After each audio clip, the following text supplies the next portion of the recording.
예, 오늘 본문 우리 데살로니가 우서 3장 우리 3절부터 5절 말씀을 중심으로 내가 아닌 주님을 기대하라 하는 제목으로 우리 함께 은혜를 나누기를 소원합니다. 우리 신앙생활이 어떤 것일까요? 저는 저희 연배의 우리 목사님들 이런저런 대화를 나누다 보면 그런 고백을 많이 합니다. 저도 그런 것을 많이 깨닫게 되는데요. 목회자뿐만 아니라 우리 나이 드신 우리 권사님들, 장로님들도 심정이 비슷할 겁니다. 어떤 심정인가 하면 젊었을 때는 내 힘으로 내가 잘해보려고 그렇게 애를 쓰고 발버둥 쳤는데 지나고 보니까 그게 아니더라는 거죠. 그래서 이제는 주님이 인도하신 대로 맡기면서 이제는 순종하기로 했다고 그런 고백들을 많이 합니다. 저도 그렇고 다른 목사님도 그런 말씀 많이 하시거든요.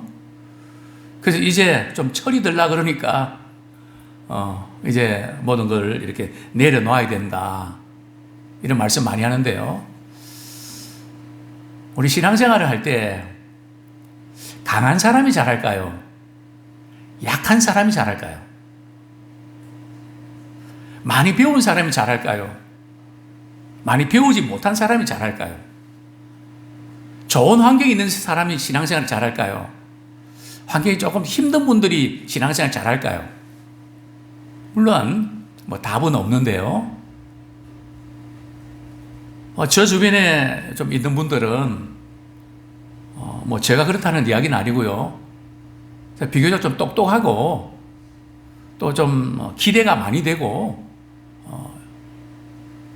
조금 수준이 있는, 제가 수준이 있다는 건 아니고요. 그런 분들이 좀 비교적 많았습니다. 그런데 그분들의 고백을 이렇게 들어보면 목회는 그런 것을 하는 게 아니라 오히려 그런 것들이 주님이 일하는데 장애물이 되는, 또 그것이 교만으로 작동하고 주님 의지하지 않고 그냥 자신의 힘으로 하려고 하는 그것 때문에 참 많은 시간을 낭비하고 후회가 많이 된다. 저 역시도 같은 심정입니다. 그래서 신앙생활은 내가 잘하려고 하는데 주님 조금 도와주세요. 우리 주님은 보충 부대가 아닙니다. 그죠?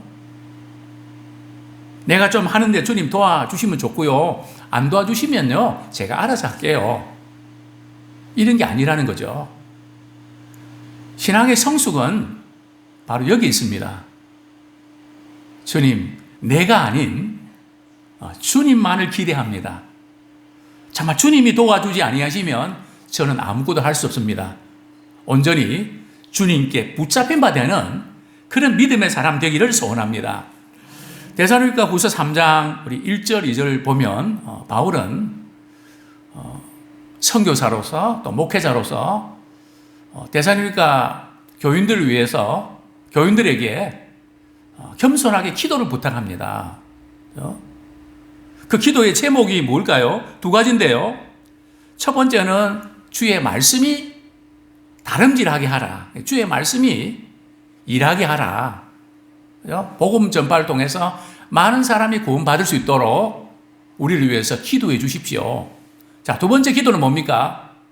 우리를 부당하고 악한 자에게서 우리를 건져달라고 기도해 주십시오. 주님께서 지켜주시도록 이렇게 기도해 주십시오. 이렇게 바울은 기도합니다.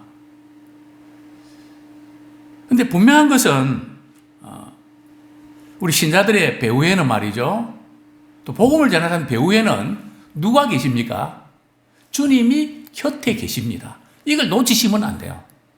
우리는 다 알고 있는데 막상 현실 문제에 부딪히면 주님은 안 계신 것처럼, 마치 주님은 출장 나가신 것처럼, 방학 기간에 접어든 것처럼 그저 주님과 연결시키지 못하고 그저 내 힘으로 하다가 그냥 좌절하고 낙심하는 그런 모습을 발견하게 되는데요. 자, 3절부터 5절까지는 이제 바울이 데살로니가 교인들을 위해서 기도하는 겁니다. 그러니까 참 바울은 성도들을 위해서 기도하고 또 성도들은 바울을 위해서 기도하고 그래서 기도의 맞장구가 쳐지는 정말 기도를 같이 하는 기도를 통해서 서로 만나는 그런 새로운 한 해 되길 원합니다. 그때 기적이 일어나는 줄 압니다. 자, 우리 데살로니가 후서 3장 3절 같이 한번 읽겠습니다. 시작. 주는 미쁘사 너희를 굳건하게 하시고 악한 자에게서 지키시리라. 주는 미쁘사 너희를 굳건하게 하시고 악한 자에게서 지키시리라. 자, 바울은 우리 하나님께서 데살로니가 교인들을 굳건하게 해주시기를 위해서 기도합니다. 그죠? 그들이 흔들리지 말고 확고한 신앙을 가질 수 있도록. 참 이것이 쉬울까요? 참 신앙생활을 한결같이 하는 분들 만나기가 정말 힘든 것 같아요.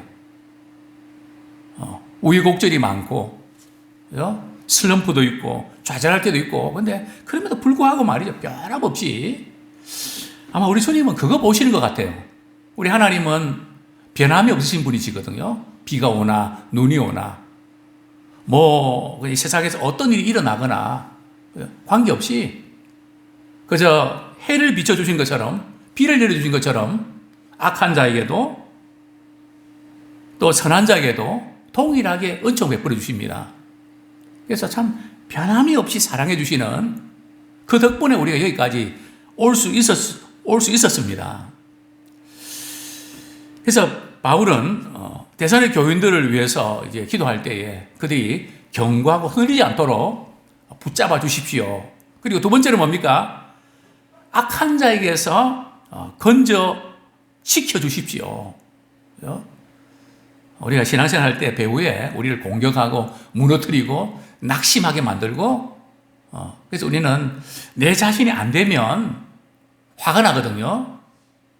사실 우리가 내 자신이 생각대로 안 돼도 화가 안 나야 되는데 왜 화를 낼까요?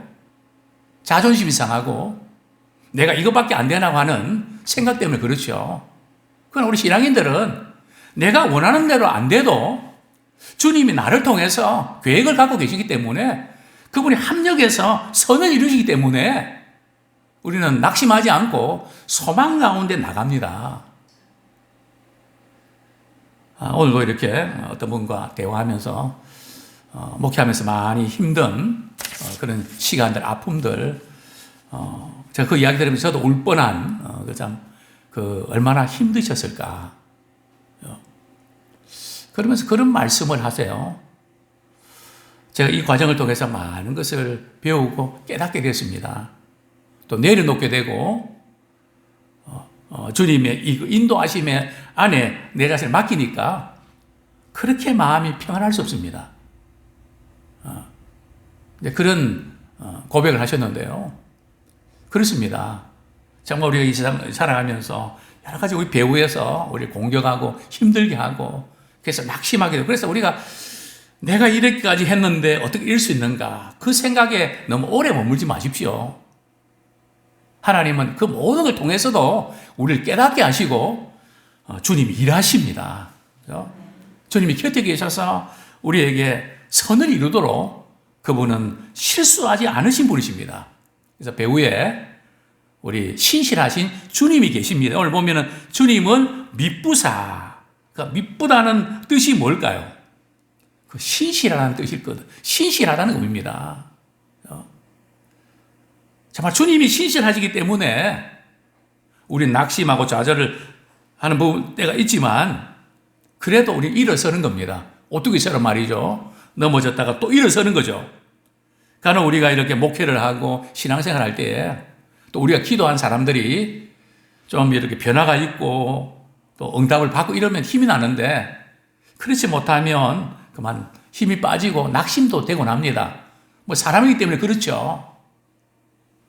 그러나 그런 변화와 달라진 게 없어도 주님이 일하고 계시기 때문에 그 주님의 때에 반드시 역사하시고 인도하실 줄 믿습니다. 주님이 우리를 버리지 아니하시고요. 우리 곁에 계십니다. 첫 번째로 저는 이런 도전을 드리고 싶습니다. 내가 아닌 주님이 강하게 하십니다. 주는 미쁘사 너희를 굳건하게 하시고.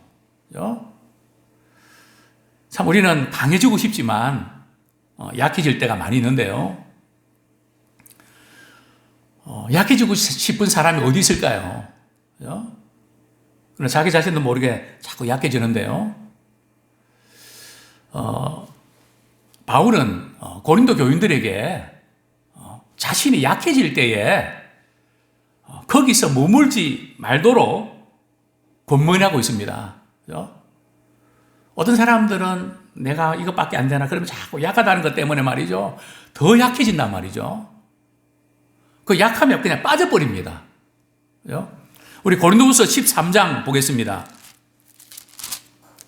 고린도후서 13장 2절입니다. 12장 죄송합니다. 12장 10절 말씀 같이 읽겠습니다. 시작. 그러므로 내가 그리스도를 위하여 약한 것들과 능력과 궁핍과 박해와 공고를 기뻐하노니 이는 내가 약한 그때에 강함이라. 자, 바울은 여러 약한 것들, 그죠? 주님을 위해서 산다고 했지만 여러 가지 많은 약한 것들이 이렇게 노출이 되고 그것 때문에 많이 힘들었는데 그 약한 것 때문에 바울은 기뻐합니다. 그죠? 2회죠. 왜 기뻐했을까요? 이는 내가 약한 그때에 곧 강함이라. 사실은 우리가 강한 만큼 믿음이 약해질 수 있습니다. 그래서 주님이 일하시는 방법은 우리를 하여금 힘을 다 빼게 만듭니다. 물에 빠진 사람 말이죠. 어떻게 구합니까? 물에 빠진 사람은 막 그냥 막 사람을 이렇게 잡고 안 놔주거든요. 살려고. 그죠? 물 몇 번 먹고 말이죠. 다 놓을 때 그때 들어간단 말이죠. 우리가 발버둥 치고 말이죠. 그러는 만큼 손해거든요. 그죠? 천부여 의지 없어서 손 들고 나갑니다. 주님이 나를 도와주지 아니하시면 난 아무것도 할 수 없습니다. 바로 그 고백할 때가 주님이 일하실 때입니다. 그런데 우리는 이렇게 힘이 안 빠져서 아직도 내가 강해서 주님은 우리의 약할 그때에 그럼 우리 약할 그때에 어떻게 강해질 수 있습니까? 우리 9절 말씀 12장 9절 같이 읽겠습니다. 시작. 나에게 이르시기를 내 은혜가 내게 족하도다. 이는 내 능력이 약한 데서 온전하여 짐이라 하신지라. 그러므로 도리어 크게 기뻐함으로 나의 여러 약한 것들에 대하여 자랑하리니 이는 그리스도의 능력이 내게 머물게 하려 함이라. 바울은 말이죠. 자신의 여러 약한 것들, 한 가지가 아니고 약한 것들, 핸디캡이나 말이죠. 약점들이, 불편한 부분들이 많이 있음을 고백합니다. 그리고 약한 것들을 그것 때문에 자존심 상해하고 그냥 힘들어하지 아니하고 오히려 그것을 어떻게 한다고요? 기뻐한다. 슬퍼하고 우울해하는 그것이 아니라 오히려 기뻐한다. 그러니까 자기 자신에 빠지지 않는다는 거죠. 우리 약한 것들이 있으면 내가 누구 잘못 만났어, 내 이런 운명을 타고나서 뭐 이러면서 그냥 깊은 늪에 빠지지 않습니까? 그리고 신자에게서 가장 위험한 것은 말이죠. 자기 늪에 빠지는 겁니다. 늪에 빠져보셨습니까? 서해안에 가보십시오. 여름에. 그죠? 조개 캐러 갔다가 말이죠. 막 빠져들 때 놀란 기억도 있을 겁니다. 그죠? 나오려고 그러는데 그 무게에 의해서 더 빠져들어가고 말이죠. 그죠? 발버둥 쳐도 그냥 빠져들어가는 신앙의 늪을 조심하십시오. 그 늪이 뭔지 아십니까? 자기 수렁 속으로 빠져드는. 이 바울이 어떻게 이런 약함을 자랑할 수 있을까요? 약함 자체가 자랑이 아니라 약함을 통해서 그리스도의 능력이 내게 머무는 이게 굉장히 중요합니다. 내 능력이 머무는 것이 아니라 나는 약해서 아무것도 할 수 없지만 그래서 주님이 필요합니다. 주님의 도우심이 필요합니다. 주님이 나를 다스려 주십시오. 그래서 그리스도의 능력이 나를 붙잡을 때에, 그리스도의 능력이 나에게 역사할 때에, 그때 놀라운 역사가 나타난 줄 압니다. 그래서 주님이, 나는 할 수 없지만 주님이 일하시고, 주님이 우리를 강하게 하시고 힘주십니다. 우리 주님 안에 거할 때에 주님이 우리를 강하게 힘을 주십니다. 제가 이전에도 그런 고백했습니다.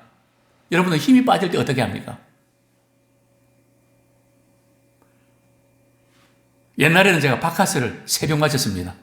바카스 선전이 말이죠. 파워거든요. 3병 마셔도 힘이 안 나더라고요. 많이 먹으면 힘이 납니까? 저는 그냥 교회 나와서 기도합니다. 하나님, 여호와는 나의 힘이시요. 여호와는 나의 힘이 되셨습니다. 주님, 저 힘이 안 납니다. 도저히 힘이 안 납니다. 제게 힘 좀 주세요. 우리 하나님은 나의 힘이라고 하셨는데 저는 힘이 안 나요. 힘이 빠져요. 이 말씀 붙잡고 하나님은 나의 힘이시라. 여호와는 나의 힘이시라. 울면서 고백하고 그럴 때에 그 과정 속에서 하나님께서 제게 힘을 주시는,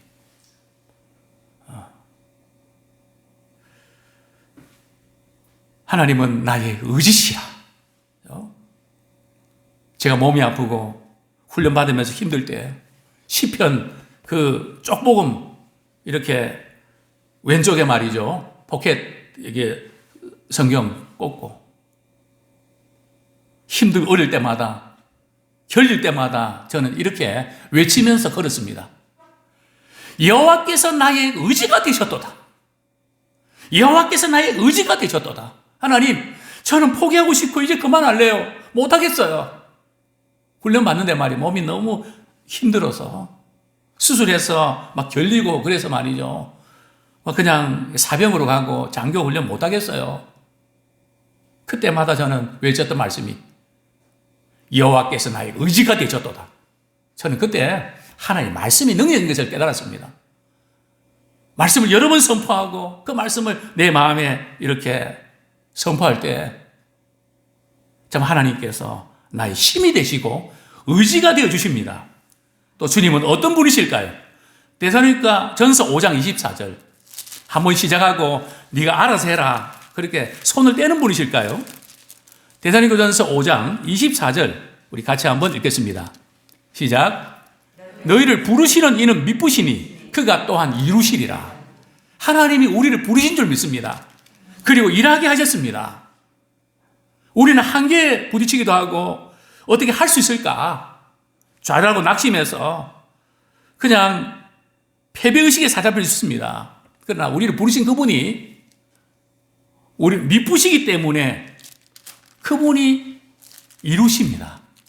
우리 빌립보서 한 절 보겠습니다. 저는 이 말씀 너무너무 좋아합니다.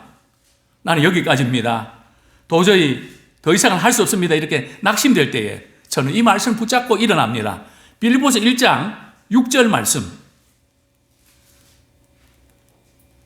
같이 읽겠습니다. 시작.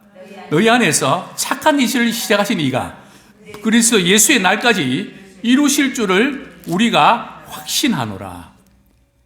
우리 빌립보서 2장 13절 한 구절 더 보겠습니다. 빌립보서 2장 13절 시작. 너희 안에서 행하시는 이는 하나님이시니 자기의 기쁘신 뜻을 위하여 너희에게 손을 두고 행하게 하시나니. 주님이 당신을 통해서 나를 통해서 일하십니다. 어떻게 해요? 우리에게 손을 주시고요. 그죠? 감동을 주시고요. 그것을 할 수 있도록 영적 자원, 물적 자원, 인적 자원을 공급해 주십니다. 그래서 제일 중요한 것은 하나님의 소원을 우리가 품고 하나님의 소원이 무엇인지 알고 그것을 붙잡고 나가는 것입니다. 저는 우리 젊은이들에게 그런 이야기를 합니다. 아르바이트해서 이것도 하고 저것도 하고 핸드폰 요금 이렇게 또 내고 뭐도 배우고 라이센스도 따고 물론 그것도 필요합니다. 그러나 그것보다 더 중요한 것은 하나님이 내 인생을 향해서 어디에 손을 두고 행하기 원하시는가? 하나님, 제 인생을 통하여 어떻게 일하기 원하십니까? 주님은 손을 두고 행하신다고 하셨는데 주님의 손이 내 마음속에 내 심령 속에 임하게 하여 주옵소서. 우리는 사업을 하거나 직장을 다니며 무엇을 하든지 주님의 손이 들어와서 그 손을 품고 펼쳐나가는 것입니다. 주님이 우리를 통해서 일하게 하시는 것입니다. 그저 우리는 주님의 신실하심에 그저 우리가 반응하면 됩니다. 우리 4절 말씀, 우리 데살로니가후서 3장 4절. 데살로니가후서 3장 4절 같이 읽겠습니다. 시작. 너희에 대하여는 우리가 명한 것을 너희가 행하고 또 행할 줄을 우리가 주 안에서 확신하노니. 자, 바울은 데살로니가 교인들을 이렇게 바라보면서 말이죠. 바울이 데살로니가 교인들에게 주의 말씀과 교훈으로 양육하고 가르쳤던 그 모든 것들을 아마 그렇게 말씀 전했지만 그들은 아마 안 할걸? 하는 사람 별로 없을걸? 반응이 없을걸? 자, 믿음은 모든 사람의 것은 아니지만 그렇게 넋두리 한 것이 아니라 바울은 데살로니가 교인들이 말이죠. 명한 대로, 그죠? 그들이 행하고 또 행한다. 무슨 뜻일까요? 계속해서 행할 것을 주 안에서 확신한다는 거죠. 그죠? 참 얼마나 아름다운 관계입니까? 제가 말씀을 선포했는데 우리 성도들이 말씀만 선포되면 그대로 행하고 행할 것을 나는 주 안에서 확신하노라. 아마 이런 교회, 이런 관계 되면 얼마나 좋겠습니까? 왜냐하면 이것도 사람이 하는 것이 아니라 주님이 그렇게 하도록 은혜를 주셔야만 가능합니다. 그런데 바울은 이 멋진 확신의 고백을 하지 않습니까? 나는 여러분들이 주님이 내게 말씀하신 부분을 전할 때에 그대로 반응하고 순종할 것을 나는 확신합니다. 우리는 주님이 소원을 주시면 우리는 반응하면 됩니다. 믿음과 순종은 동전의 양면과 같습니다. 하나님께 순종하는 자는 하나님을 신뢰합니다. 하나님을 신뢰하는 자는 하나님께 순종합니다. 우리 스펄전 목사님이 이렇게 말씀하셨죠. 그렇습니다. 성도를 통해서 우리 하나님은 일하십니다. 그럼 어떻게 일하실까? 주님이 일하시는 방법이 뭘까요? 우리 5절 말씀 같이 읽겠습니다. 시작. 주께서 너희 마음을 인도하여 하나님의 사랑과 그리스도의 인내에 들어가게 하시기를 원하노라. 자, 주님이 일하시는 방법은 한 3가지 이렇게 단계가 있는데요. 첫 번째 단계는 사람의 마음을 움직여 주십니다. 우리는 집사님 이것 좀 해주세요. 이렇게 부탁하는 그것도 필요하지만 먼저 우리 신앙 안에서의 모든 섬김은 주님이 그 마음을 움직여 주셔야 됩니다. 그래서 우리가 어떤 일을 할 때에 주님께서 그 마음을 움직여 달라고 그분의 마음에 감동을 주시도록 우리는 기도해야 됩니다. 주님이 마음 움직여 주시면 하게 되거든요. 그죠? 주님이 마음에 소원을 주시니까 반응하지 않습니까? 누가 시켜서 하는 것이 아니라 말씀을 듣다가 내가 이래야 되겠다. 그런 마음 주시면 우리가 반응하지 않습니까? 제일 중요한 것은 우리 성도들의 마음을 우리 주님이 움직여 주시도록 기도해야 됩니다. 이게 가장 중요한 포인트죠. 또 두 번째는 뭡니까? 하나님의 사랑과 우리 하나님이 우리를 사랑하시는 사랑의 의미도 있지만 오늘 본문의 의미는 우리가 성도들이 하나님을 사랑하는 사랑이 되는 것을 또 의미할 수 있습니다. 제일 중요한 것은 우리가 하나님을 사랑하는 겁니다. 그런데 우리 하나님을 사랑하는 힘을 우리가 잃어버릴 때가 있는데요. 어떻게 우리가 하나님을 계속 사랑할 수 있는가 하면 그분의 말씀에 순종할 때 사랑하게 하십니다. 우리 신명기 우리 30장 한번 보겠습니다. 그래서 이 신앙생활에 대해서 이 순종이 대단히 중요함을 보게 되는데요. 사랑의 충전소라고 할까요? 신명기 30장.